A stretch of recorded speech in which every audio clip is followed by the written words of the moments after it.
नमस्कार पेन्शनधारक मित्र हो, महाराष्ट्र शासनाच्या वित्त विभागाकडून पेन्शनधारकांसाठी एक अत्यंत महत्त्वाची आणि दिलासादायक बातमी समोर आली आहे।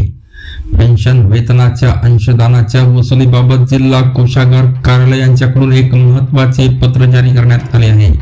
काय आहे हा संपूर्ण निर्णय जाणून घेऊया या व्हिडिओमध्ये सविस्तर। त्याकरता व्हिडिओ शेवटपर्यंत पहा।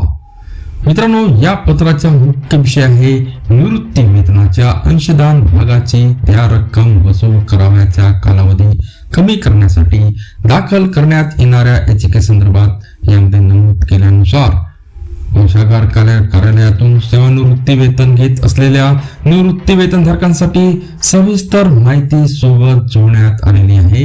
संदर्भ क्रमांक 3 मधील आदेशानुसार 1/97 निवृत्ती वेतनधारक यांची अंशदायीकृत वसुली स्थिरावण्याबाबत आदेशित करण्यात आले होते। यामध्ये कोषागार, नाशिक, ठाणे, रायगड आणि पुणे येथील निवृत्ती वेतनधारकांचा समावेश आहे।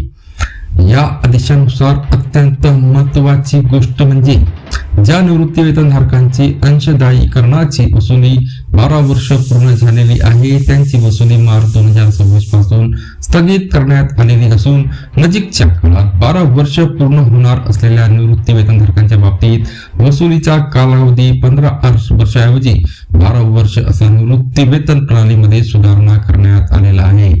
तर हा पेन्शनधारकांसाठी एक खूप मोठा दिलासा देणारा निर्णय ठरला आहे। याबद्दलची अधिक माहिती आणि इतर संबंधितांसाठी हे पत्र पाठवण्यात आले आहे। हा व्हिडिओ जास्तीत जास्त पेन्शनधारकांपर्यंत नक्की शेअर करा जेणेकरून ही महत्त्वाची माहिती सर्वांपर्यंत पोहोचेल। चॅनलवर नवीन असाल तर सबस्क्राईब करायला विसरू नका। धन्यवाद।